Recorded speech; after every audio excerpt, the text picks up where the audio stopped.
झारखंड के सहायक आचार्य अभ्यर्थियों को जल्द ही खुशखबरी मिलने वाली है। ये कहा जा रहा है कि 2 सितंबर को मुख्यमंत्री हेमंत सोरेन की ओर से नियुक्ति पत्र का वितरण किया जाएगा। कितनी बात में सच्चाई है और कई और भी मुद्दे हैं जिसको लेकर हम बात करेंगे। हमारे साथ प्रदेश अध्यक्ष परिमल कुमार है। परिमल, एक सूचना आ रही है कि 2 सितंबर को मुख्यमंत्री हेमंत सोरेन जो अभ्यर्थी जो सफल हैं उन्हें नियुक्ति पत्र का वितरण करेंगे, कितनी सच्चाई है?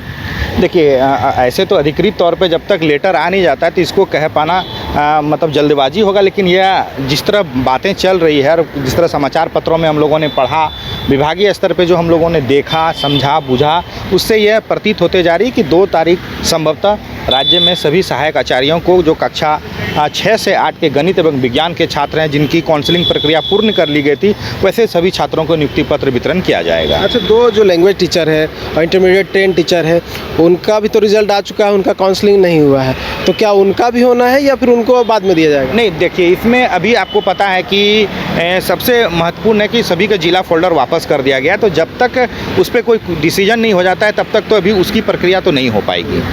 तो परसेंटेज का इशू कहाँ अटक रहा है इसमें? जो जेटेड जो सफल अभ्यर्थी हैं जिनका 60% से कम जो मार्क्स आया है वो देखिए, इसमें बहुत ज़्यादा क्रिटिकल पॉइंट्स था नहीं, क्योंकि जब विभागीय स्तर पे हम लोग चूँकि छात्र हैं, हम लोग जब मिलते हैं जाके विभाग में तमाम पदाधिकारियों को संबंधित चीज़ों से अवगत कराने का दायित्व हम लोगों का बनता है।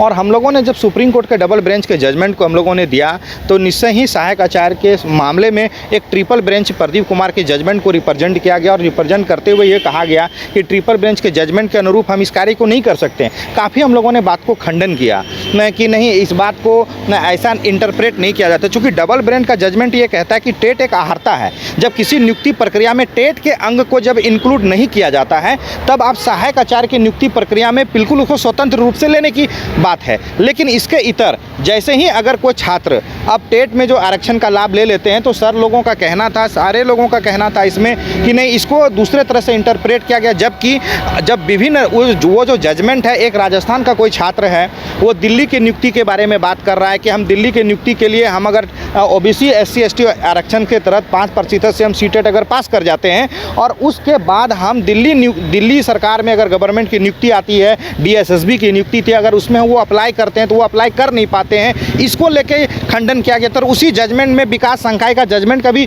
उल्लेखित किया गया, उसको सेटिसाइड किया नहीं गया है। जब वो जजमेंट है आज के डेट में, जैसे आप बीएड वाले मामले को कर लेते हैं, जब सिंगल बेंच का जजमेंट आ गया बीएड वाले मामले, जो कि सुप्रीम कोर्ट का जजमेंट ऑलरेडी हम लोगों के पास है, उसके बावजूद भी गवर्नमेंट सीट रिजर्व रखी है कि नहीं रखी है, उसके बाद गवर्नमेंट डबल बेंच गई कि नहीं गई बीएड वाले मामले में, उसी प्रकार उसी तरह समझा जाए। सुप्रीम कोर्ट के जब 2 डबल बेंच का जजमेंट ऑलरेडी है तो ट्रिपल बेंच के जजमेंट में जब उसी जजमेंट में दोनों को डिफ्रेंशिएट कर दिया गया, उसके बावजूद भी इस तरह का कार्य हो रहा है, ये बिल्कुल त्रुटिपूर्ण कार्य है। और अगर पब्लिक डोमेन में ये सारी चीज़ें आएगी तो पूरी कमेटी पूरी ताकत के साथ इसका विरोध करेगी और जहाँ तक कानूनी लड़ाई लड़ने की ज़रूरत होगी पूरी ताकत के साथ इस कानूनी लड़ाई को हम लोग पूरी कमेटी लड़ेंगे। अच्छा, कल जैसे मैं JSSC कार्यालय गया हुआ था, जिनका ये बायोमेट्रिक वाला इशू था, उनमें से लगभग 660 अभ्यर्थियों को बुलाया गया था फिर से DB के लिए। तो अब लग रहा है कि उनका भी अब जो नेक्स्ट मेरिट लिस्ट, क्योंकि रिव्यू हुआ है तो मेरिट लिस्ट तो आएगा ही, संभव ये चांसेस तो पूरा है।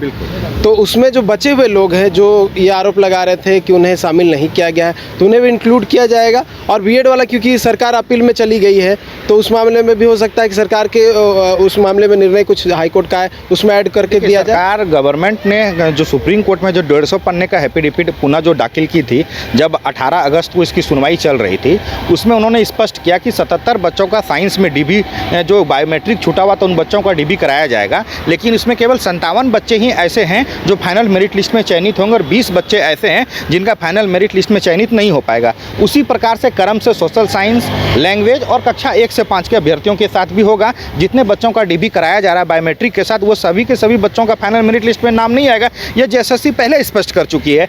इसके इतर हम लोग उसके लिए क्या कर सकते हैं, इस पर हम लोगों की कड़ी नज़र है और उसके बाद आगे की कार्रवाई हम लोग जरूर करेंगे। साथ ही साथ अभी जो बायोमेट्रिक के सभी छात्र हैं उनको नोटिस दिया जा रहा है। कुछ कुछ जो मसले हैं उस पर किन्हीं को 4 तारीख तक जवाब देना है, किसी को 5 तारीख तक जवाब देना है। इसलिए वैसे छात्रों के साथ अगर चूँकि सुप्रीम कोर्ट में आपको पता है कि कंटेम्प्ट 8 सितंबर को लगा हुआ है, कहीं ना कहीं गवर्नमेंट इस तैयारी में चल रही होगी या गवर्नमेंट ये सोच रहा होगा या सोच रही होगी कि 8 तारीख से पूर्व सभी के रिजल्ट पुनः प्रकाशित कर दिए जाएं और जिला में जो फोल्डर भेजने जिला फोल्डर कर भेज दिया जाए और जल्द से जल्द उसके नियुक्ति के लिए जो हम लोग कुछ कर सकते हैं उसको निरंतर करने की वो लोग कोशिश ज़रूर करेंगे। अच्छा, ये एक बात बताइए, शिथिलता को लेकर जो है पिछली बार में निर्देश दिया गया था सुप्रीम कोर्ट की ओर से, उसको लेकर कुछ एक्टिविटीज़ है, कुछ लग रहा है, कुछ पहल हुई या कुछ बात हुई? देखिए, शिथिलता को लेकर विस्तार से समझने की ज़रूरत है, क्योंकि झारखंड हाईकोर्ट में एक गैर पारा अभ्यर्थियों के द्वारा एक हैलदर नाम का एक लड़का था, वो जाता है हाईकोर्ट और हैलदर नाम का लड़का को जाने के बाद उसमें शिथिलता को समाप्त कर दी जाती है हाईकोर्ट से, झारखंड हाईकोर्ट से। उसके बाद उसी जजमेंट को रंजीत कुमार जायसवाल के द्वारा चैलेंज किया जाता है SLP के माध्यम से सुप्रीम कोर्ट में, नोटिस भी हो जाती है। नोटिस होने के बाद सुनवाई चल रही थी, इसकी सुनवाई कल होती है और कल सुनवाई के दरमियान में नियुक्ति प्रक्रिया पे स्टे मांगने की पूरी कोशिश की गई पूरी, लेकिन जज साहब ने इसको सुनने से इनकार किया, स्टे नहीं मिला इस नियुक्ति प्रक्रिया पे।